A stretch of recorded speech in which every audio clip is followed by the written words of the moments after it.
সন্ত্রাসী গোষ্ঠীর একের পর এক সহিংসতায় রণক্ষেত্র হাইতি, জাতিসংঘের উদ্বেগ।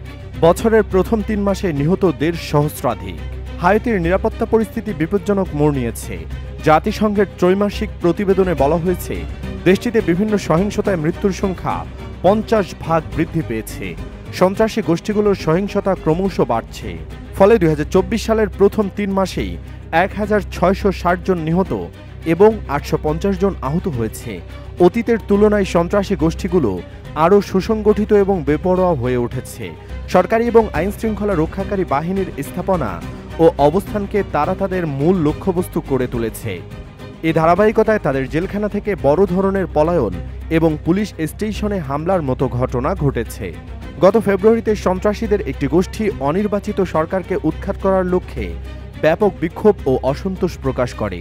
তখন থেকে অস্থিরতা তীব্র হতে থাকে। প্রধানমন্ত্রী আরিয়েল হেনরি চাপের মধ্যে তার পদত্যাগের ঘোষণা করেন, কিন্তু নির্বাচনের জন্য কাউন্সিল গঠন একটি চ্যালেঞ্জিং প্রক্রিয়া হয়ে দাঁড়ায়। ২০১৬ সালের পর থেকে কোনো নির্বাচন হয়নি সে দেশে। সহিংসতার কারণগুলোর মধ্যে রয়েছে সন্ত্রাসী গোষ্ঠীগুলোর মধ্যে অঞ্চল নিয়ে বিবাদ, আইনশৃঙ্খলা রক্ষাকারী বাহিনীর সদস্যদের সাথে সংঘর্ষ এবং ধর্ষণ।